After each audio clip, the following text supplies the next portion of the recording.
ఒక గమ్మత్తైన మాట మనం తెలుసుకోవాలి. ఏనుగుకి దాహమైతే చెరువులో దిగాల్సిన అవసరం ఉందా? లేదండి. దానికి ఇంత పొడుగు తొండ ఉంది. అది గట్టున ఉండి ఆ తొండాన్ని చెరువులో పెడితే 5 HP మోటార్ పెట్టినట్టే మొత్తం చెరువు అంతా బయటకు వచ్చేస్తుంది. దాహం తీరడం కాదు, చెరువు ఖాళీ అయిపోతుంది. కానీ ఈ దిక్కుమాలని ఏనుగు చేసిన పని ఏమిటంటే చెరువులోకి దిగింది. అక్కడే మన సంసార కథ అంతా ఉంటుంది. సంసారం అంటే ఎలా ఉంటుందో తెలుసుకోవాలంటే ఏ కుర్రాడికైనా తల్లిదండ్రుల సంసారం చూస్తే మళ్ళీ పెళ్లి చేసుకోడు, చచ్చినా చేసుకో. వీడు ఏమనుకుంటూ ఉంటే మనది అలా ఉండదు, మనది సెపరేట్ ఏం లేదు ఇక్కడ, అది ఇంకా వాచిపోతుంది ఇక్కడ. మా నాన్నగారు మా అమ్మ అదోలా ఉన్నారు కానీ మనం సెపరేట్ ఏం లేదు ఇక్కడ. నీది రేట్ ఎక్కువ, అంతకంటే సెపరేట్ కాదు అది, నీ రేట్ ఎక్కువ అయిందిగా, అనుభవం అవుతుందిగా. మన చుట్టాల్లో చూస్తున్నాం కదా, స్నేహితుల్లో చూస్తున్నాం కదా. ఇవాళ కర్మ కాలిపోతే మావిడాకుల కంటే విడాకులు ఎక్కువ అవుతున్నాయి అమ్మ సమాజంలో. మావిడాకుల కంటే విడాకులు ఎక్కువైపోయినాయి.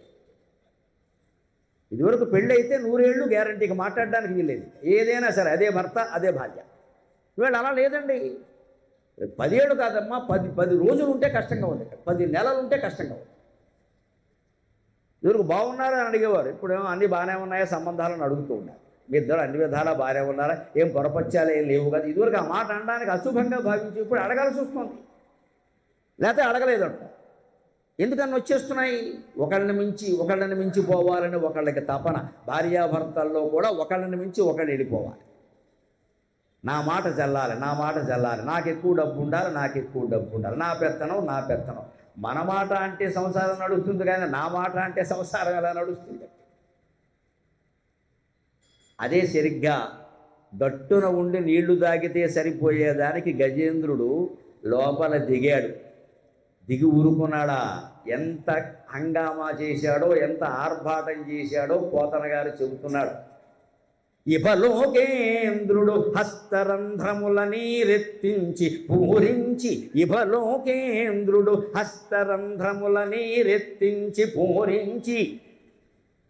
చండభమార్గంబునకెత్తి నిక్కి వడి ఒడ్డాడించి పింజింప. చండభమార్గంబునకెత్తి నిక్కి వడి నొడ్డాడించి పింజింప. ఆరభటిన్ నీరముతోడ పెల్లగెసె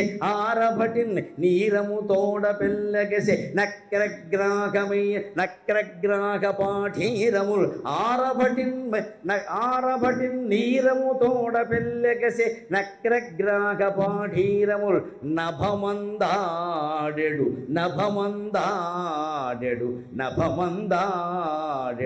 మీన కర్కటములన్ మన నభమందాడెడు మీన కర్కటములన్ బట్టెన్ సురల్ బ్రాన్పడన్. దేవతలు కూడా ఆశ్చర్యపడే విధంగా ఆ సరస్సులో ఒక విచిత్రమైన సంఘటన జరిగిందిట. గజేంద్రుడి కారణంగా మదం, దాన్ని మదగజం అంటారు. ఒళ్ళంతా మదమున్న మానవుడు ఇలాగే ప్రవర్తిస్తాడు. బుక్కడు నీళ్లు తాగడానికి ఇంత హడావిడి చెయ్యాలా? బిందెలోంచి నీళ్లు తాగాలి అంటే బిందె మీద మూత ఉండాలి, మూత మీద ఒక గ్లాసు పెట్టుకోవాలి. ఆ తీసేటప్పుడు కాస్త గ్లాసు తీసేటప్పుడు గ్లాసు పక్కన లాగేయకూడదు, గ్లాసుతో పాటు మూత కూడా వస్తుంది, పెద్ద బ్యాండ్ మేళం సౌండ్ వస్తుంది. ఆ మూత మీద ఓ వేలు పెట్టాలి, ఇలాగ జాగ్రత్తగా గ్లాసు తీయాలి, దాన్ని పక్కన ఎట్టుకోవాలి, పోసుకుని తాగాలి. అంతేగాని ఆ గ్లాసు ఏమో బిందులో ఉంచేసి మళ్ళీ అక్కడే పెట్టామనుకో ఎంగిలి నీళ్ళు ఎవడ తాగుతాడు ఇక్కడ? మా గ్లాసుతో నీళ్లు తాగడం కూడా చేతనవ్వాలండి. గ్లాసు చప్పుడు కావక్కల్లా, ఒక చుక్క నీరు కింద ఒలకెక్కల్లా, ఆ మూత చప్పుడు కావక్కల్లా, ఒక్క వేలు ఇలా అడ్డం పెడితే చాలు గ్లాసు వస్తుంది. ఎందుకంటే గ్లాసు మనం బోర్లించినప్పుడు నీళ్లు చుట్టూ చేరతాయి సహజంగానే. మీరు తీశారనుకోండి మూతతో సహా వస్తుంది, సహేంద్ర దక్షగాయ స్వాహ అని. ఈ గ్లాసు మూతతో సహా లేస్తుంది, ఆ మూత నేల మీద పడుతుంది, అప్పుడు చప్పుడు అవుతుంది. తాగేది తక్కువ, చప్పుడు ఎక్కువ. ఇది తెలిస్తే అది కూడా అర్థమవుతుంది. కాస్త ఒక్క వేలు ఇలా అడ్డం పెడితే అది ఆగుతుంది అక్కడ.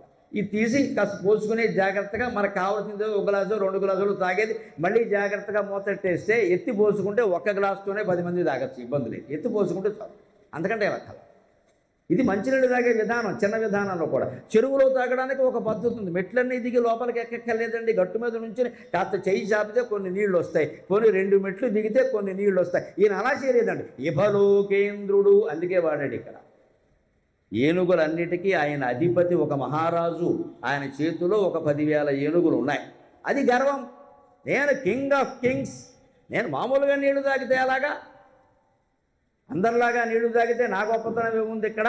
నేను మహారాజ ప్రజ్ఞ ఆర్భాటమంతా ప్రదర్శించాలిగా అని ఇహలోకేంద్రుడు హస్తరంధ్రముల నీరెత్తించి. ఏనుక్కి హస్తం అంటే ఏమిటండి? తొండమే. అందుకని హస్తరంధ్రముల నీరెత్తించి, ఆ తొండానికి ఉండే 2 రంధ్రాల్లో బాగా నీళ్ళు ఇలా బాగా ఎత్తించట, పూరించి మొత్తం నింపేసేట. ఇక నీళ్ళు ఉండవరా అబ్బాయి అన్నట్టుగా తొండ నిండా నింపేసేట. నీరెత్తించి దాహం తీర్చుకోవడానికి ఇంత పని చేయాలా? ఇదే మొత్తం హడావుడి ఆర్భాటం అంటే. నీరెత్తించి అంతేకాదు, చండ భమార్గంబునకెత్తి. భమార్గం చాలా గొప్ప మాట. పద్యం ప్రాస దగ్గర ఆగిపోయింది పోతన గారికి. ఎందుకంటే ఇభమౌలోకేంద్రుడు అనే పద్యంలో యతిప్రాసలు ఉంటాయి. 2వ అక్షరం ప్రాస, ఆద్యోవడికి ద్వితీయ ప్రాస అంటారు. ఎప్పుడు పద్యంలో, తెలుగు పద్యంలో 2వ అక్షరం 4 పాదాల్లోనూ ఒకటే ఉండాలి. ఇభలోకేంద్రుడు అని మత్తేభ వృత్తాన్ని ఎత్తుకున్నాడు. సభరణమయవ అనే దాని గణాలు. 14వ అక్షరం యతి. ప్రాస ఏమిటంటే 2వ అక్షరం. 2వ అక్షరం ఏముంది? ఇభ. భా ఉంది కదా. మిగిలిన 3 పాదాల్లోనూ కూడా 2వ అక్షరం భాయే ఉండాలి. ఇన్ని నియమాల ప్రకారం ఉంటుంది తెలుగు పద్యం. అటువంటి పద్యాలు కొన్ని వేలు రాశారు మహాకవులు. పోతన గారి భాగవతంలో 9,010 పద్యాలు ఉన్నాయి భాగవతంలో. కవిత్రయ భారతంలో 21,697 పద్య గద్యాలు ఉన్నాయి. తెలుగు రామాయణాల్లో విశిష్టమైన రామాయణం, తెలుగు జాతికి జ్ఞానపీఠం అందించినటువంటి రామాయణం, రామాయణ కల్పవృక్షం. అందులో 12,796 పద్య గద్యాలు ఉన్నాయి. మొత్తం 6 కాండలు కలిపి విశ్వనాథ వారు రాసింది 12,796. భారతంలో కవిత్రయం ముగ్గురు కలిపి రాసింది 21,697. ఇక్కడ పోతన గారి భాగవతంలో 9,010. ఇందులో కూడా పాపం 2-3 స్కంధాలు ఆయన రాయలేకపోయాడు. వెలిగెందల నారయ, బడికి సింగన మొదలైన వారు పూరించారు. 4-5 స్కంధాలు గమనిస్తే అది పోతన గారి శైలి కాదని అర్థమైపోతుంది ఖచ్చితంగా. అందుకని ఈ 7వ స్కంధం, 8వ స్కంధం, 10వ స్కంధంలో ఉండేటువంటి పద్యాల బిగింపు వాటిలో కనపడదు. ఎందుకంటే అది వేరే వారు పూరించారు. అది తెలుస్తుంది. ఇన్ని పద్యాలు కూడా ప్రాసయుక్తంగా రాశాడు. ఇందులో ఏమిటి? ఇభ అన్నాడు కదా. సరిగ్గా ఆయన కలం ఎక్కడ ఆగింది అంటే పూరించి చండ అన్నాడు. తీవ్రమైన, అక్కడ భా రావాలి. ఎలా వస్తుందండి? అదే సూక్ష్మ బుద్ధి అంటే. భా వచ్చి తీరాలి. కానీ ఈ నీరు ఎక్కడికెళ్ళింది? తొండంతో నీళ్ళు ఆకాశం మీదకి జల్లేట. ఆకాశం అనడానికి భాతో ఏదన్నా పదం ఉందా అని ఆలోచించాడు. నక్షత్ర వృక్షం భం తారా తారకాప్యుడువా స్త్రియాం అని అమరకోశం గుర్తొచ్చింది పోతన గారికి. ఆకాశం అంటే నక్షత్రాలు ఉండే మార్గం కదా. నక్షత్ర మార్గము అంటే ఆకాశ నక్షత్రాలు సంచరించేది అదే కదా. అంచేత నక్షత్రానికి ఏదైనా భకారంతో పదం ఉంటే పక్కని మార్గం చేర్చామనుకోండి ఆకాశం అయిపోతుంది కదా అని ఆలోచిస్తే నక్షత్రం వృక్షం భం తారా తారకాపి ఉడువా అస్త్రియాం అని. నక్షత్రము, వృక్షము, భం, తార, తారక, ఉడు ఇవన్నీ కూడా నక్షత్రానికి పేర్లు. ఇందులో మనకు కావాల్సింది ఏమిటి? భ. అందుకే భమార్గంబున అని పద్యాన్ని పూర్తి చేశాడు మహాకవి పోతన. పద్య రచన అంత కష్టం. అందుకే పద్యమే రాయాలి కవిత్వంలో ఎప్పుడు. మిగిలిన ఊరికే ప్రక్రియలన్నీ పాండిత్యాన్ని నిలబెట్టలేవు, కవిని పెంచేలా చేయలేవు. పద్యం రాయాలి. రాస్తే ఏమవుతుంటే యతి కోసం కొన్ని పదాలు, ప్రాస కోసం కొన్ని పదాలు, గణాల కోసం కొన్ని పదాలు వెతుకుతాడు.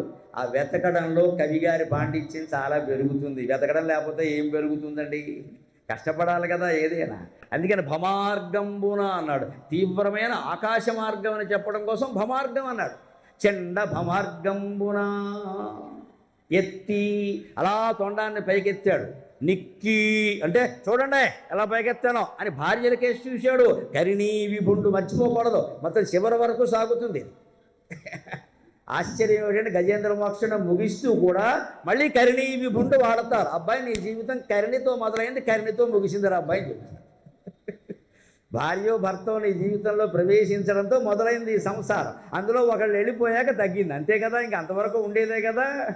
అందుకనే పద్యం మొదట్లో కరిణీ విభుడు అన్నాడు. మొత్తం గజేంద్ర మోక్షణం అయిపోయాక రేపు మధ్యలో చూస్తాం మనం, మళ్ళీ కరిణీ విభుడు అంటాడు. కరిణీ విభుడు కాబట్టే ఆ సంసార ఆసారంలో ఇబ్బందులు వచ్చాయి, కరిణీ విభుడు కాబట్టే బయటపడ్డాడు మళ్ళీ ఖచ్చితంగా.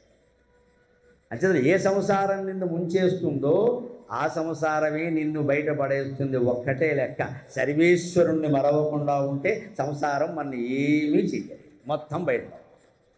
సర్వేశ్వర స్మరణ మరవకుండా ఉంటే ఏ సంసారం ఎవరిని ఇబ్బంది పెట్టదు. అది ఇలాగా చెరువుల్లాగా సముద్రంలాగా ఉండదు. చిన్నపిల్లలు చూడండి, బయట వాన కురిస్తే గుంటల్లో ఆడుకుంటూ ఉంటారు, చెప్పినా వినరు. ఎందుకని ఆ గుంటలో నీళ్లు మహా అయితే మోకాల వరకు వస్తాయి, అంతకంటే రావు. అది పీక వరకు వస్తే వాడు ఆడతాడా, మనం ఆడనిస్తాం. మోకాల లోతు జలాలు ఉంటే హాయిగా ఆడుకుంటూ ఉంటారు ఖచ్చితంగా. అందుకని అలా సంసారాన్ని ఎప్పుడు మన మోకాల కింద ఉండేలా చేయాలి, పీకల మీదకి తెచ్చుకోకూడదు జీవితాన్ని. అంటే కోరికలు పెంచుకోకూడదు. భక్తి, జ్ఞానం, వైరాగ్యం అనే దాంతో ఎప్పుడు ఈ సంసార సాగరాన్ని కింద మోకాల కింద అణిచిపెట్టాలి. అప్పుడు హాయిగా జలకాలాటలలో అని ఆడుకోవచ్చు. రెండు కాళ్ళు ఊపి కూర్చుని ఆడుకోవచ్చా? ఎందుకని? సంతృప్తి పడ్డావు. అనుకూలవతి అయిన భార్య, అనుకూలవంతుడైన భర్త, సంతృప్తి, సంపాదనలో సంతృప్తి ఉంది, చక్కని పిల్లలు ఉన్నారు. వీళ్ళిద్దరూ సంతృప్తిగా ఉంటే వాళ్ళు అలాగే ఉంటారు ఖచ్చితంగా. వాళ్ళకి పెళ్లి చేసిన కాపురాలు చెడవండి, మంచి దంపతుల మధ్యలో పెరిగారు వాళ్ళు. అమ్మా నాన్న దెబ్బలాడుకోవడం ఎప్పుడూ చూడాల. అమ్మ భార్యాభర్తలు ఇద్దరూ తిట్టుకుంటూ లేచారనుకోండి, పిల్లలు కొట్టుకుంటూ లేస్తారమ్మ. ఎందుకంటే మనం తెలుగు మీడియం, వాళ్ళు ఇంగ్లీష్ మీడియం కదా, అడ్వాన్స్. పొద్దున్న లేవగానే ముచ్చుమొహాలు వేసుకుని భార్యాభర్త కనీసం నమస్కారమో శుభోదయమో బాగున్నావా ఏమీ లేకుండా వీడి మొహం ఆవిడికి నచ్చక, ఆవిడ మొహం వీడికి నచ్చక అలాగే నేచారనుకోండి, వీడి పిల్లలు చూస్తారు, ఓహో ఇలాగే లేవాలన్నమాట దంపతులు. పిల్లలు మనం చెప్పినట్టు చేయరు, మనం చేసినట్టు చేస్తారు ఖచ్చితంగా. అందుకని వీళ్ళు సంతృప్తిగా ఆనందంగా ఉంటే, వాళ్ళ జీవితం బాగుంటే పిల్లలు చిన్నప్పటి నుంచి అవే చూస్తున్నారు కాబట్టి అదే నేర్చుకుంటారు. ఎందుకు దెబ్బతింటారు? తర్వాత ఉద్యోగ జీవితంలోనే, సంసార జీవితంలో. సముద్రంలో ముంచేసినా బయటకు వస్తాడు అనుమానం ఎలా. మా అమ్మ నేర్పింది ఎలా రావాలో అంటాడు. ఆ శిక్షణ అటువంటిది. మా అమ్మ పడలేదా బోడు కష్టాలు, మా నాన్నగారు పడలేదా, మేము ఎదుర్కోలేదా, అంతకంటే ఎక్కువ అంటాడు ఖచ్చితంగా. చూశాడు కదా ఇద్దరిని. అయినా ఎప్పుడూ నవ్వుతూనే ఆవిడ మంగళగౌరీదేవిలా ఉండేది, ఈయన మహేశ్వరుల్లో ఉండేవాడు. తేడా లేదు ఇక్కడ. చూశాడు. ఆ దృశ్యాలే పిల్లలకి కనపడాలంటే తల్లిదండ్రులే ముందు నేర్చుకోవాలి పిల్లల కంటే ఎక్కువగా ఎలా ఉండాలి. అదే చెబుతున్నాడు ఇక్కడ. అనవసరపు ఓవర్ యాక్షన్ చేయకయ్యా సంసారంలో. గజేంద్రుడు ఇక్కడ ఓవర్ యాక్షన్ అతి చేయబట్టే దెబ్బతున్నాడు. నీళ్లు తాగితే సరిపోయేదానికి తుండ నిండా నింపడం, ఆ ఆకాశంలోకి ఎత్తడం. నిక్కీ అంటే ఫోటో తీసుకో ఫేస్బుక్లో పెట్టుకో. ఇవాళ మనం ఏదైనా గుళ్ళోకి వచ్చామనుకోండి, దండం పెట్టుకెళ్ళి అదో ఫోటో తీస్తాడు, దాన్ని ఫేస్బుక్లో పెడతాడు. కొన్ని గుడి పెట్టినా పర్వాలా, వాడు పుణ్యాత్ముడు. బిర్యానీ తింటాడు, దాన్ని ఫేస్బుక్లో పెడతాడు. వాడు వావ్ అంటాడు, వీడు బ్రేవ్ అంటాడు. కానీ బుద్ధి ఉందా లేదా? నువ్వు తినేదే అడ్డమైన గడ్డి, దాన్ని ఫోటో పెడతావేటెక్కడ? ఇదేదో ప్రపంచంలో ఎక్కడా దొరకని పదార్థంలాగా వాడు వావ్ అంటాడు, వీడు బ్రేవ్ అంటాడు. బిల్లు వాడు వచ్చి ఇగో చావు అంటాడు, వాడు 3000 వేస్తాడు. నీ బ్రేవు వావు మాకు అనవసరం, చావు అని వాడు ఇస్తాడు. దానికి జిఎస్టీ టీఎస్టీ అన్నీ కలిపితే 2000 అవుతాయి. ఇప్పుడు ఏమైంది? బ్రేవు లేదు, వావు లేదు, చావు అయింది. నువ్వు తినదే దరిద్ర పదార్థం, దాన్ని మళ్ళీ ఫోటో పెడుతున్నావు ఎక్కడ? కొన్ని గుళ్ళోకో బళ్ళోకో వెళ్ళి ఫోటో పెట్టినా పర్వాలేదు, అవతల వాడు బాగుపడతాడు. ఇదేం ఫోటోలండి? ఈ ప్రతిదాన్ని ఫోటో తీయడం మానుకోవాలి. అసలు ఎందుకు తీయాలి? మన మనస్సులో ముద్రించాలి. ఇందులో ఎందుకు? ఇదే అతి అంటే. నిక్కి ఇలా బాగా తొండం పైకెత్తి స్టిల్ ఇచ్చాడు పోజు, మొసలు వచ్చే వరకే. చూసుకోండి ఎలా ఉన్నానో, చెరువు లాగేసే మొత్తం ఇలా అన్నాడు. ఎత్తి నిక్కి వడి ఉడ్డాడించి మళ్ళీ తొండాన్ని ఇలా ఊపుతున్నట్ట. చూసుకో ఇలా ఊపా, మొత్తం తొండ ఊపితే చెట్లన్నీ పడిపోవలసిందే. ఇదంతా చేయాలండి గ్లాసు నీళ్లు తాగడానికి. చిన్న సమస్యల్ని చిన్నగానే పరిష్కరించుకోవాలి. గోటితో పోయేదాన్ని గొడ్డల వరకు తెచ్చుకోకూడదు సంసార జీవితంలో. ఎప్పుడు సర్దుకోవాలి, వీలైనంత సర్దుకోవాలి. సర్దుకోలేని పరిస్థితి వస్తే భగవంతుడు మనం గనక తిన్నగా ఉంటే అవతల వాళ్ళ నుంచి మనకి విముక్తి కల్పిస్తాడు. భగవంతుడే మనకి మంచి జీవితాన్ని ఇస్తాడు, అనుమానం ఏమిలా. సర్దుకోలేని పరిస్థితులు కూడా కొన్ని ఉంటాయి. అప్పుడు కూడా మనం తప్పు చేయకూడదు. అప్పుడు భగవంతుడు మనని కాపాడతాడు ఖచ్చితంగా. నా తప్పు లేదు, నన్ను ఎందుకు కాపాడవయ్యా అని పరమశివుడు ముందు నిలబడితే జవాబు చెప్పాల్సిందేనండి. దేవుడైనా సరే నా తప్పు లేదు కదా, నువ్వు చెప్పు నాకేం చేశానో తప్పు సరి చేసుకుంటా. నీకెందుకు రా అబ్బాయి, నువ్వు సుఖంగా ఉండని ఇంకెంత సుఖమైన జీవితాన్ని ఇస్తాడు మనకి. అది భగవంతుడి మీద ఉండే విశ్వాసం వల్ల జరుగుతుంది. ఊరికే శ్వాస నిశ్వాసల వల్ల ఏం జరగదు, విశ్వాసమే మూలం. అది లేకపోతేనే ఈ అతి అంతా వస్తుంది. ఇక్కడ ఉడ్డాడించి ఇలా తొండ ఊపెట్ట, పుంజింప, మళ్ళీ అక్కడి నుంచి నీళ్లు జల్లేట. ఎవరి మీద పడ్డాయి? తపస్సు చేసుకుంటున్న మహర్షుల మీద పడ్డాయి. వీడు ఎంగిల్ నీళ్ళు, వాడు చెప్పించకుండా ఉంటాడా? ఏదో ఏనుగోడు వచ్చింది ఇక్కడ, నీళ్లు తాగి మన మీద పోస్తుంది ఇక్కడ. ఇది అందుకని దాన్ని మాట చిందట్టు. ఇక్కడ పై చిందు అంటాడు. ఆ మునుల ఆశ్రమాల మీద చిందింది, ఆ నీళ్ళన్నీ కూడా చిందే. వాళ్ళకి మండదా? ఇక్కడ మన మీద ప్రశాంతంగా తపస్సు చేసుకుంటే వీడెవడు ఇక్కడ నీళ్లు తాగడానికి ఎంత హడావుడు చేస్తున్నాడు, వేదం మట్టి పట్టుకు పోతాడు అన్నాడు అవడో ఋషి. అంతే అయింది కాసేపట్లో, 5 నిమిషాల్లో త్వరలో విడుదల అన్ని ముఖ్య కేంద్రాలు. వాడు అంటాడు మరి మహర్షి ఒళ్ళు మండింది, వీడెవడు రమ్మన్నాడు ఇక్కడికి. అందుకని పుంజింప, పైకి ఇలా చిందినట్టు చేసేట నీళ్లు. అంత చెయ్యాలండి నీళ్లు తాగడానికి. ఆరభటిన్, ఇంత హడావుడి కారణంగా ఏం జరిగిందండి? ఆరభటిన్ పుంజింప ఆరభటిన్ నక్రగ్రాహ పాఠీరముల్ నీరము తోడ పెళ్ళగెసే నక్రగ్రాహ పాఠీరముల్. ఇంత హడావుడి చేయడం కారణంగా లోపల బురదంతా పైకొచ్చింది, గట్లన్నీ కూలిపోయాయి, జలచరాలన్నీ ఆశ్రయం కోల్పోయాయి, కంగారు పడ్డాయి, కొన్ని భయపడ్డాయి, కొన్ని ఏదో జరుగుతుంది తేల్చుకుందాం అనుకున్నాయి. ఆ రకంగా బయటకు వచ్చాయి. ఏవి బయటకు వచ్చాయట? నక్కర మొసళ్ళు బయటకు వచ్చాయి. దుర్గ్రాహక, మొసళ్ళలోనే మరో రకం తీవ్రమైన దాన్ని గ్రాహం అంట. మొసళ్ళలోనే చాలా పెద్ద జాతి, అటువంటి గ్రాహం కూడా వీడు బయటకు వచ్చింది. అదే వీడిని కొట్టుకుని వీడు దుంపదంచడానికి. పాఠీరములు, చేపల్లో పెద్ద పెద్ద తిమింగలం అంతా ఉండే చేపలు కూడా వచ్చేం చేసేట? నభమందాడెడు మీన కర్కటములను బట్టెన్. వీడు ఎంత పని చేశాడు అంటే ఈ నీళ్లతోటి ఇవన్నీ ఇలా పైకి ఇలా ఎగజిమ్మేయడం వల్ల ఇందులో చేపలు, ప్రత్యేకించి పీతలు ఉంటాయో పెద్ద పెద్ద కర్కాటక రాశి, ఈ 2 పైకి ఎగిరేట. పైకి ఎగిరి ఎంతవరకు వెళ్ళేట? చేప మీనరాశిని చేరిందిట. అది పోతన గారి వర్ణన. వీడు ఓవర్ యాక్షన్ అంటుందన్నమాట. ఈ చెరువులో ఉండే చేప ఆకాశంలో ఉండే మీనరాశిని చేరిందిట. ఈ చెరువులో ఉండేటువంటి పీత ఆకాశంలో ఉండే కర్కాటక రాశిని చేరింది. ఇక వీడు బతుకుతాడా అంటే వీడి గ్రహస్థితిని వీడే మార్చేసుకున్నాడు. వీడి గ్రహస్థితిని కూడా వీడే మార్చేసుకున్నాడు. మనం గ్రహస్థితి జోలికి వెళ్లకుండా సర్వగ్రహాలకి అధిపతి అయినటువంటి శారదాదేవిని ప్రార్థిస్తూ ఉంటే ఆవిడ ఆ గ్రహాలన్నీ మనకు అనుకూలంగా తిప్పేస్తుంది. ఆవిడ అనుగ్రహం ఉంటే ఈ గ్రహాలు మనం ఏం చేయలేము. గమనించండి, గ్రహం ఎప్పుడు బాధపడుతుందో, ఎప్పుడు దయ చూపిస్తుందో తెలుసా? శబ్దం అర్థమైతే మొత్తం జీవితం అర్థమవుతుందా? భగవంతుడికి ఆగ్రహం వచ్చే పనులు మనం చేయకూడదు, భగవంతుడు అనుగ్రహం కలిగే పనులు మనం చేయాలి. అప్పుడు ఈ గ్రహం మనం ఏం చేయాలి? ఎందుకంటే గ్రహం ఎంత గొప్పదైనా, నవగ్రహాల్లో ఏ గ్రహమైనా ఆ గ్రహంలో ఒక భాగం, అనుగ్రహంలో ఒక భాగం.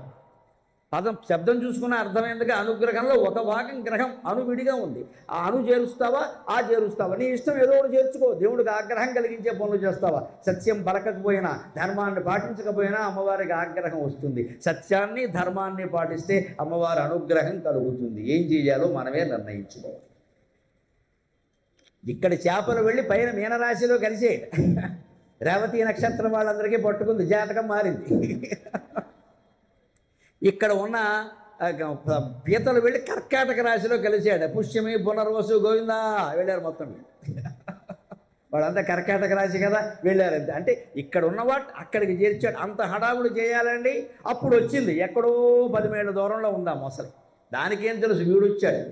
ఇదంతా చూస్తే ఏమిటిది అని వచ్చింది అంతే. దీని బాధాన్ని పట్టుకుంది, ఖచ్చితంగా పట్టుకుని అది లోపలికి లాగుతోంది, ఇది బయటికి లాగుతోంది. అక్కడ సరిగ్గా అందమైన కందపద్యం రాస్తున్నాడు. ఏది లోపలికి లాగుతోందో, ఏది బయటికి లాగుతోందో తెలియకుండా. కరిదిగుచు మకరి సరసికి, కరిదిగుచును మకరిదరికి, కర్రి బెరయన్ కరికి మకరికి గరి ఆ భరముననిట్ల తల కొతల భటుల దరిపడన్. అర్థం చెప్పాలి అంటే తెలుగు మాస్టర్కి అరగంట పడుతుంది ఈ పద్యం. అలాంటి పద్యాలు రాస్తాడు పోతన గారు సామాన్యుడుగా. అర్థం చెప్పాలంటే అరగంట పడుతుంది. పైగా ప్రతిపదార్థం చెప్పడం మరీ కష్టం. కొన్నింటికి భావాలు ఉంటాయి, అర్థాలు ఉండవు. ఒక్కో మనిషి మనకేసి చూస్తాడు, ఎలాగా వీడి ఇల్లు బంగారంగా అరగంట ఆలోచించినా వాడు చూపేమిటో మనకు అర్థం కాదు. కవిత్వం కూడా అంతే. వాడు ఎందుకు చూస్తున్నాడో తెలియదు, అర్ధచంద్రాకారంలో చూస్తాడు ఆ కళ్ళు ఇలా పెట్టి. అది మన పట్ల అనుగ్రహమో ఆగ్రహమో మనని మింగేస్తాడో ముంచేస్తాడో ఏంటి తెలియదు, విచిత్రంగా చూస్తాడు ఇలా. అందులో అసూయ ద్వేషం అన్నీ ఉంటాయి, మనకు తెలిసావు. వాడికి మనం కాఫీ ఇచ్చి గౌరవిస్తూ ఇంకా ఎక్కువ చూస్తాడు. ఆ చూపు అర్థమైతే జీవితం అర్థం. అంతే లెక్క. పద్యమేనా అంతే. కరి మకరి రెండు, ఒకటి కిందికి లాగుతుంది, ఒకటి పైకి లాగుతుంది. ఆ పోరాటాన్ని వర్ణించడానికి ఆయన కరి మకరి అనే రెండు శబ్దాలే వాడాడు, ఇంక వేరే అక్కర్లేదు. కరి దిగుచు మకరి సరసికి, కరి దిగుచును మకరి దరికి, కర్ర కరి వెర్రయన్ కరికి మకరి మకరికి గరి భరమున నిట్ల తల కుతల భటుల దరిబడన్. కరి దిగుచు మకరి సరసికి, ఏనుగుని ఈ మొసలి సరస్సులోకి లాగుతోంది. ఎందుకని? నీటిలో ఉన్న మొసలి నిక్కి నీరు గుచ్చునుండు, బయట కుక్క చేత భంగపడును, తన బలిమి కాని తన బలిమి కాదురా విశ్వదాభిరామ వినురవేమా. ఒక్కొక్కడు చూడండి మనతో దెబ్బలాడొచ్చింది, మా ఊర్రా నీ సంగతి చెప్తా అంటే ఇక్కడ ఏం చెప్పలేవా. ఎందుకని? వాళ్ళ ఊళ్ళో వీళ్ళ క్యాస్ట్ వాళ్ళు ఉన్నారు, అందరూ వాళ్ళ క్యాస్ట్ వాళ్ళని నాకు వస్తారు. వీడు బలం ఏం లేదు, క్యాస్టో. మా ఊర్రా నీ సంగతి చెబుతా అంటే అంటే మరి ఇక్కడ చెప్పలేవు. హైదరాబాద్లో నీ ఆటలు చల్లవు. ఇక్కడ నీ గురించి నేను ఇప్పుడు వరంగల్ పక్కన సొరంగానికి రావాలి, ఇక్కడ ఏది దెబ్బలాడుకోవడానికి కొట్టించుకోవడానికి ఎవడు వస్తాడండి? ఇప్పుడు వేరులే మా ఊర్రా. ఏంటి మా ఊరు అంటే స్థానబలి.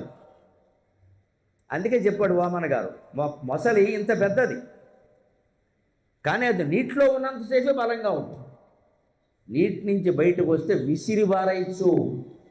అర్జునుడు మన తీర్థయాత్రలు చేసినప్పుడు పంచనద క్షేత్రం అని ఒకటి ఉంది, అందులో 5 మొసళ్ళు ఉంటాయి. ఆ 5 మొసళ్ళని చంపాడు, విసిరి బయటికి. అందులో ఉండగా చంపలేదు, అర్జునుడు కూడా చంపలేడు నీటిలో ఉండగా. వాటిని ముందు బయటికి లాగాడు, లాగి ఎడం చేత్తో ఒకటి కుడి చేత్తో ఒకటి విసిరేశాడు, పోయే. అంచేది మొసలిని ఎప్పుడు విసిరేయాలి. అందుకే మనకి నిర్ధూతాకిల ఘోర పాపమకరీ ప్రత్యక్ష మహేశ్వరీ, అమ్మవారు అన్నపూర్ణేశ్వరి. భిక్షాం దేకి కృపావలంబనకరి మాతా అన్నపూర్ణేశ్వరి. నిర్ధూతాకిల ఘోర పావనకరి అంటారు, అది సరైన పాఠాంతరం కాదు. ఘోర పాపమకరి. నిర్ధూత అంటే విసిరివేయబడిన. మొసలిని ఎప్పుడు పొడిస్తే చావదు, కొడితే చావదు, మనని మింగేస్తుంది, విసిరేయాలి. అది కూడా చెరువులో ఉండగా విసరద్దు, నిన్ను విసిరేస్తుంది. దాని ముందు బయటికి లాగాలి బలవంతంగా. లాగిన తర్వాత బయట కుక్క చేత భంగపడను, కుక్కదంతే చాలిపోతుంది. అది దాని బలవంతం పోయింది, దాని బలవంతా నీరే. అందుకని పాపం అనే మొకరిని అమ్మవారు విసిరేస్తుందమ్మా. నిర్ధూత అఖిల ఘోర పాపమకరి ప్రత్యక్ష మాహేశ్వరి. మేము చేసిన ఘోరమైన పాపాలనే మొసళ్ళని నీ అనుగ్రహంతో విసిరి పారేస్తావమ్మా అన్నారు శంకరాచార్య అన్నపూర్ణాష్టకం. భిక్షాం దేహి కృపావలంబనకరి మాతా అన్నపూర్ణేశ్వరి. నిర్ధూత అఖిల ఘోర పాపమకరి. అంచేత మకరికి శిక్ష ఏమిటంటే, మకరికి మరణం ఏమిటంటే విసిరేయడమే, ఇంకేమక్కర్లేదు. పీత మనం చంపక్కల్లా, కడుపు వస్తే చచ్చిపోయినట్టే లెక్క. ఆశ్చర్యం అండి జీవుల కాంక్ష. పీత గర్భం ధరించింది అంటే కడుపు చీల్చుకుని పిల్లలు బయటికి రావాలి తప్ప దానికి యోనిద్వారం లేదు, దాని కర్మ. కడుపు చీల్చుకుని బయటికి రావాలి. కడుపు చీల్చుకుని బయటకు వస్తే పీత చచ్చిపోతుంది. తనకి గర్భం వస్తే పిల్లలు పుడతారు, తాను చచ్చిపోవాలని తెలిసి కూడా మగపీతతో కలుస్తుందంటే మన్మధుడికి నమస్కారం, మన్మధుడికి నమస్కారం. వాడి లీల. ప్రాణం పోతుందని తెలిసి కూడా కామవాంఛలు మానుకోమండి మగ ఆడ కూడా. ఈ అక్రమ సంబంధం వల్ల సంసారం నాశనం అవుతుంది కదా, ఒక్కోసారి ప్రాణానికి కూడా అయితే అవనే అంటాడు. అంతే. అంత తీవ్రమైన వాంఛ కలిగించి మన్మధుడికి నమస్కారం. ఇంకా మనం ఏం చేయలేం. దానికి జంతువులే ఉదాహరణ. భగవంతుడు ఆ జీవులకు ఆ లక్షణం ఎందుకు పెట్టేటంటే వెదవల్లారా వీటి నుంచి గ్రహించండిరా అని చెప్పడానికి. గర్భం ధరిస్తే చచ్చిపోతానని తెలిసిండు కూడా అది మగపీతతోనో ఆడపీతతోనో కలుస్తుంది. ఆడపీత వెళ్ళి మగపీత బుద్ధి ఉందా దీనికి? ఏమన్నా సాటి పీతల్ని చూడలేదా? ఈ పిల్లల్ని కనకపోతే ఏమైపోయింది? పైగా ఒకటా రెండా, ఒక 100 పీతలు బయటకు వస్తాయి. తల్లి పీత ఒళ్ళు గర్భం నుంచి 100 పీతలు వస్తాయి. ఈ 100 కనకపోతే ఏమైనా జనాభా తక్కువ, వాటికి ఏమైనా ఓటు హక్కు ఉందా? ఓటుకి ఏమైనా 2000 ఇస్తారా? కొన్ని పీతలకు కూడా ఓటు హక్కు ఉంటే ఓటుకో 2000 ఇస్తే కందాం, పోయిందే ఉంది. రేపు ఎన్నికలు వస్తున్నాయి, 2000 వస్తాయి. ఇంత అజ్ఞానం తెలుసుంటూ కూడా మనిషి అజ్ఞానంలో పడ్డం అంటే ఇదేనండి. జంతువులను చూసి నేర్చుకోవాలి. అంత భయంకరమైన వాంఛలు. అందుకే బ్రహ్మచర్యం బ్రహ్మచర్యం బ్రహ్మచర్యం అంటారు హిందూ ధర్మం. ఆ నిగ్రహం, మనోనిగ్రహం ఉంటే అన్నీ బాగుంటాయి ఇక్కడ. అందుకని అది నీటిలోకి లాగుతోంది. ఎలాగోల్లా దీన్ని పడేద్దాం. ఏనుగు ఏం చేస్తుంది? దీన్ని ఎలాగోల్లా కరి దిగుచును మకరిద్దరికి. ఏనుగు ఆ మకరని బయటికి లాగుతుంది. బయటికి లాగితే కానీ అది చంపలేదు, నీటిలోకి లాగితే కానీ ఇది చంపలేదు. ఈ జన్మకు దేవుల యుద్ధం కాదు, దేని బలం దానికి. కర్రకరివెరయన్, ఒకదాంతో ఒకటి పోటీ పడి ఏది గెలుస్తుందో తెలియనంతగా యుద్ధం చేస్తున్నాయట. ఎన్నాళ్ళు యుద్ధం చేసేయండి? లెక్క చెప్పాడు పోతన గారు. 1000 సంవత్సరాలు యుద్ధం చేసేయండి. 1000 years అంటే అర్థం ఏంటంటే, ఈ సంసారంలో భార్య అనే మకరి, మగాడనేటువంటి కరి కలిసి ఇలా పోరాటం మొదలెడితే ఈ జన్మ కాదురా సన్నాసి, 1000 జన్మలైనా ఈ సంసారం తెలదు. 1000 సంవత్సరాలంటే 1000 సంవత్సరాలు నిజంగా యుద్ధం చేశాడని ఎదవలెక్క లేకూడదు. దాని భావం అర్థం చేసుకోవాలి. నువ్వు ఈ చిన్నపాటి సంసారంలో ఉండేటువంటి గొడవలకి, సంసారం అంటే కేవలం కుటుంబం అనుకోకుండా, పుట్టింది మొదలు చచ్చే వరకు ఉన్నదంతా సంసారమే. ఇంత చిన్న జీవితాన్ని ఎంత హాయిగా గడపచ్చునండి. బాల్యమంతా తల్లిదండ్రుల ఒళ్ళో గడిచిపోయింది. తర్వాత ఏదో కాస్త బాగా చదువుకుంటే మంచి ఉద్యోగం వస్తుంది, అనుకూలమైనటువంటి భార్యని భర్తని కాస్త చూసి ఎంచుకోగలిగితే సంసారం బాగానే ఉంటుంది. ఇద్దరు పిల్లలతో సంతృప్తికరమైన జీవితం గడిపితే వాళ్ళకి ఏదో చదువు చెప్పించవచ్చు, పెళ్ళిళ్ళు చేసేసి పెద్ద సమస్య కాదు. అక్కడి నుంచి రామకృష్ణ అనుకుంటూ హాయిగా శంకర సాహిత్యం చదువుకుంటే 60 ఏళ్ల నుంచి 80 ఏళ్ల వరకు జీవితం ఎంత బాగుంటుందండి, ఎంత బాగుంటుందండి. మనం ఆలోచించాలి కదా. 60 దాటాక ఇంకా సోషల్ సర్వీస్ చక్కలా ఇంట్లో కూర్చో. ఏం లేదు, అదో పేరు కోసం పేపర్లో పేరు రావాలి ఇక్కడ, అంతకంటే ఏం లేదు. ఇంట్లో కూర్చోడు, మళ్ళీ ఒక క్లబ్ పెడతాడు ఇక్కడ, ఏదో పెడతాడు ఇక్కడ, స్వచ్ఛంద సంస్థ అంటాడు, గాడిది గుడ్డు అంటాడు. ఏమీ లేదు ఇక్కడ. ఎందుకంటే జపం చేయడం ఇష్టం లేక, వైరాగ్యం లేదు మనిషికి. ఖచ్చితంగా బయటికి పోవాలి, రోజు పేపర్లో పేరు కనపడాలి. వీలైతే ఓ బొమ్మ కూడా వారు పాల్గొన్నారు అని చూసి ఆనందిస్తూ ఉంటాడు. ఏది అధవసంత జిల్లా అనుబంధంలో మన పేరు పడితే ఎంత పడకపోతే. దీనికోసం జీవితం నాశనం చేసుకోవాలా? ఇంట్లో కూర్చొని ఇంకోసారి ఫిల్టర్ కాఫీ తాగేసి భగవద్గీత చదువుకుంటే 3 జ్ఞానం వస్తుంది. కాఫీ అయినా మిగులుతుంది. ఇది ఉండదండి. బయటికి వెళ్ళిపోవాలి, ఆడ మగ అందరూ మొత్తం బయటికి వెళ్ళిపోవాలి. ఏదో సంపాదించాలి, ఏదో చేసేయాలి. చివరి వీలైతే రాజకీయాల్లో కూడా చేరిపోవాలి. మంచివాళ్ళు చేరకపోబట్టే రాజకీయాలు పోవాలి. వీడు చేరాక ఇంకా బాగుండవు, అసలు మొత్తం చెడిపోతాయి. వీడు చెడిపోతాడు, వాడిని బాగు చేయలేదు. రాజకీయాలు బాగుండాలంటే నువ్వు ఎవరికి ఓటు వేయాలో వాటికి ఇచ్చాలి, అన్నీ బాగుంటాయి. 10 ఏళ్ళు అన్నీ బాగుంటాయి. ఎవడు నచ్చపోతే నోటాకేసి ఖచ్చితంగా బాగుంటాయి. వెయ్యరండి, మనం ఎవడు డబ్బిస్తాడో వాడికి వేస్తాం, ఎవడు నెగ్గుతాడో వాడికి వేస్తాం. దీనికోసం చర్చ చేస్తాం. ఈ అతి మానేస్తే అన్నీ బాగానే ఉంటాయి. దానికోసమే ఇక్కడ చెబుతున్నాడు. ఇక్కడ ఈ లాగడం 1000 ఏళ్ళైనా తెవిలేదు కాదు. ఇది మనకి 1000 జన్మలైనా ఈ జీవితాలు సంసారం అంటే ఫ్యామిలీ అనుకోకుండా పొరపాటు పుట్టింది మొదలు ఇక్కడ. ఇది వీళ్ళ ఎల్కేజీ పిల్లాడికి కూడా పెద్ద బాధ అండి. వాడిని బతకనిచ్చారా? వాడు స్కూల్ నుంచి రాగానే why you didn't get 25 out of 25, నీకు 25కి 25కి ఎందుకు రాలా? ఈ అడిగేవాళ్ళు స్త్రీలింగానికి రాలేదు, పుల్లింగానికి రాలేదు. వీళ్ళు వాడిని అడుగుతారు ఇక్కడ, నీకు వచ్చే వాడికి రాగానే ప్రోగ్రెస్ కార్డు చూస్తారేమిటండి? వాడు శుభ్రంగా ఉండడం లేదా, ఆనందంగా ఉండడం లేదా, అందంగా ఆరోగ్యంగా ఉండడం లేదా? నాన్న దామ్మ నీ కోసం ఏదో మినప్రోట చేశా, తినరా అని పెట్టారు. కానీ మార్కులు ఎన్నొచ్చాయి అని ఎందుకు రావట్లా? పక్కవాడిని నిన్ను అందులోనే చేర్చాంగా, పక్కవాడికి వచ్చాయి అంటే మంటెత్తిపోతుంది అమ్మవాడి. వాడు పక్కింట్లో పట్టుబట్టు వచ్చాయి, నీ ఇంట్లో పట్టుబట్టు రాలేదంట. అయిపోయిందా? సర్వమంగళ రామ సీత. పక్కవాడితో పోలుస్తారా? అన్నదమ్ములను కూడా అప్పచెల్లెలను కూడా పోల్చకూడదండి. మనకు ఆ హక్కు లేదండి. పిల్లల్ని పాడు చేస్తున్నాం మనం. No comparison. సృష్టిలో ప్రతి జీవి యూనిక్, ప్రత్యేకమైన జీవులం మనమంతా కూడా. ఎవరి పరిస్థితి వారిదే, ఎవరి మనస్థితి వారిదే, ఎవరి గ్రహస్థితి వారిదే. ఎవరితోనూ పోల్చకూడదు. పిల్లలు బాగుండాలంటే అసలు పోల్చకూడదు. నీకు ఎందుకు రాలేదని అడగచ్చు. వాడితో పోలికేంటి ఇక్కడ? అంచేది ఇవాళ ఏమైంది? 1వ తరగతి దగ్గర నుంచి జీవితం పెద్ద పరీక్ష అయిపోయింది. అంచేది అదే సంసారం. పెళ్ళయ్యే కాదండి ఇక్కడ. వాడికి ఇంటర్మీడియట్ వరకు ఇదే గొడవ, ఎంసెట్ ఇదే గొడవ, బీటెక్ ఇదే గొడవ, తర్వాత పెళ్ళైన తర్వాత గొడవలన్నీ ప్రారంభం. ఎప్పుడు ముగిస్తాయో తెలియదు. ఎప్పుడు జీవితంలో శాంతి వాడికి? అది కాకుండా ఉండాలంటే ఇది బాగా తెలుసుకోవాలి. ఈ పోరాటం 1000 ఏళ్ళైనా తెమలదు. పైగా వీటి పోరాటం ఏమైందిట? కర్రీకి మకరికి గరి.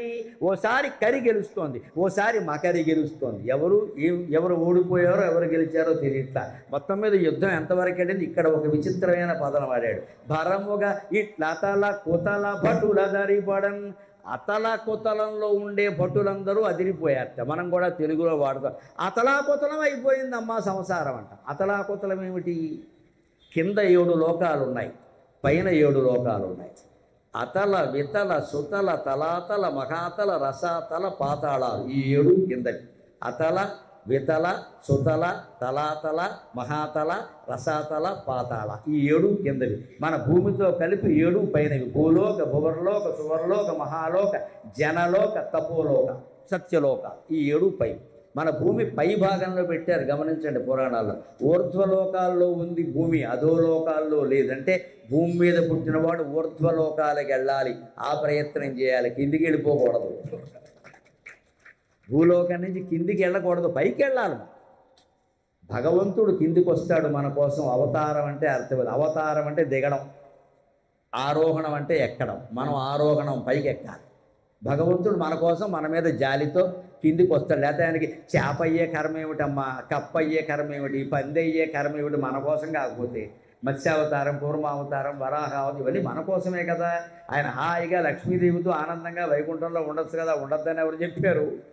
మన కోసమే దిగాడు. అంటే మన కోసం భగవంతుడు భక్తత్రాణపరాయణత్వంతో దిగుతాడు. మనం ఏం చేయాలి? పైకి ఎదిగే ప్రయత్నం చేయాలి. అందుకే మన కావ్య సంప్రదాయం చాలా గొప్పది. లలితా సహస్రం మీరు గమనించండి. అమ్మవారి వర్ణంలో ఎక్కడి నుంచి మొదలుపెట్టాడు? చంపకాశోక పున్నాగ సౌగంధిగల సత్కచ అని ఎక్కడ ముగించాడు? మరాళీ మందగమన మహాలావణ్య సేవధికి, సరిగ్గా శిరోజాల దగ్గర మొదలుపెట్టాడు వర్ణన. అక్కడి నుంచి బాలభాగం, నాసిక, పెదవులు, కంఠం, వక్షస్థలం, నడుము, కటిభాగం, పిక్కలు, పాదాలు అన్నీ వర్ణించి మరాళీ మందగమన మహాలావణ్య సేవతికి, హంసతో సమానంగా నడుస్తున్నావమ్మా, సౌందర్యానికి నువ్వు పరమావధి, నీకు నమస్కారం అన్నాడు. అంటే దేవతలు పైనుంచి కిందికి దిగుతారు. అందుకే లలితా సహస్రంలో వ్యాస మహర్షి అమ్మవారిని పైనుంచి కిందికి వర్ణించాడు. అది కావ్య నిర్మాణ రహస్యం. మీరు తెలుగు కావ్యాలు, మనుచరిత్ర, వసుచరిత్ర మొదలైనవి ఏవి అలసాని పెద్దన, నందితిమ్మన, భట్టుమూర్తి రాసినవి చదివినా సరే అక్కడ హీరోయిన్లు, నాయికల్ని వర్ణిస్తారు. వాళ్ళకి ముందు కాలిగోడతో మొదలు పెడతారు, ఆ తర్వాత శిరస్సు వర్ణిస్తారు. అంటే మానవులందరూ పైకి ఎదగాలి, దేవతలందరూ మానవుల కోసం కిందికి దిగి రావాలి. ఇది హిందూ ధర్మంలో ప్రధానమైన శక్తి. అందుకని వర్ణన అలాగే ఉంటుంది ఖచ్చితంగా. అందుకని ఇక్కడ ఏమన్నాడు? అతల కుతల భటుల దారిపోయిన బోధన గారు విచిత్రమైన పని చేసేవాడు. ఇక్కడ ఆర్భాటం జరిగింది, కంగారు వచ్చింది, హడావుడైంది కాబట్టి అతలం కుతలం అటు ఇటు అయ్యారన్నాడు. అతలం అంటే కింది లోకాల్లో మొదటిది. అతల వితల సుతల తలాతల కింది లోకాల్లో మొదటిది.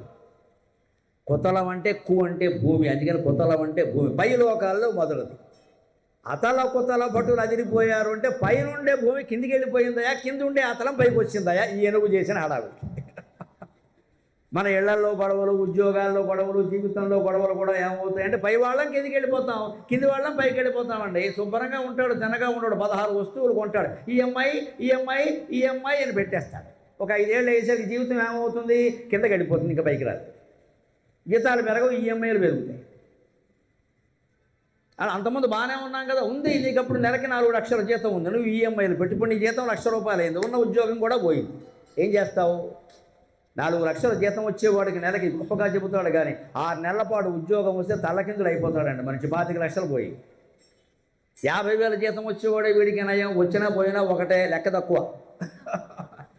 ఏదో 3 లక్షలు పోయిందిలే అంటాడు. మా నాన్న అడిగితే ఆయన ఇస్తాడులే అంటాడు.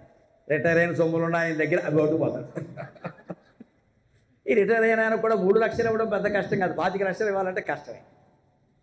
ఎందుకంటే 4 లక్షల జీతం ఉన్నవాడు నెలకి, మీరు ఆ దంపతులను గమనించాడు, వాడు ఆ రకమైన జీవన శైలికి అలవాటు పడ్డారు. 4 లక్షలు వాళ్ళ ఇంట్లో పని మనిషి జీతం ఎంత ఉంటుందో తెలుసా? 10,000 ఉంటుందమ్మా. 10,000 పని మనిషికి 10,000. ఇంక మీరేం బతుకుతారు ఇక్కడ? అది ఊరికే ఇలా ఆడించిపోతుంది. అది దానికి 10,000. ఎందుకంటే గొప్ప, మేము పని మనిషికి 10,000 ఇస్తాం. అపార్ట్మెంట్ కొంటాడు, దాని మెయింటెనెన్స్ ఎంత? 15,000. 15,000 అద్దె పెడితే హైదరాబాద్లో బ్రహ్మాండమైన ఇల్లు వస్తుంది. 15,000కి 2 పడక గదులు ఉండేది, గచ్చిబౌలిలో కూడా వస్తుంది. మా అబ్బాయి మొన్నటి వరకు అక్కడ అద్దె కొన్నాడు, ఇప్పుడు అనంతపురం వెళ్ళాడు. భగవంతుడు దేవల్ల శంకరాచార్య ఆశీస్సుల వల్ల మా అబ్బాయికి సెంట్రల్ యూనివర్సిటీలో అసిస్టెంట్ ప్రొఫెసర్ ఉద్యోగం వచ్చింది. మేము ఏ ప్రయత్నమో చేయాలో, వాడు ఇంటర్వ్యూకి వెళ్ళాడు, వచ్చిందండి. నాన్నగారు ఏం ప్రయత్నం చేయాలన్నాడు. నమ శివాయ, అది మానకుల అబ్బాయికి చెప్పాను. అది మానకు. ఇంటర్వ్యూ అప్పుడే మానాయి, బయటికి రాగానే మొదలెట్టాను. అంతే వచ్చింది. 13 మంది పోటీకి వచ్చారు, అయినా వచ్చింది. కేవలం ప్రతిభ మీద ఆధారపడిన ఉద్యోగాలు వస్తాయి, కానీ భగవంతుడి దయ ఉండాలి, భగవంతుడి దయ ఉండాలి. ఎంత ప్రతిభ ఉన్నా భగవంతుడి దయ. ఏ వ్యక్తిలో కనిపిస్తున్న ఏ ప్రతిభ అయినా నేనే అని చెప్పాడు భగవద్గీతలో. యద్యద్విభూతిమత్సత్వం శ్రీమదూర్జితమేవ తత్తదేవావగచ్చత్వం మమ తేజోంశ సంభవం. ఏ వ్యక్తిలో ఏ రకమైన కళ ప్రజ్ఞ కనపడినా ఆ ప్రజ్ఞ భగవంతుడిదని గ్రహించవయ్యా, వ్యక్తిది కాదు అన్న.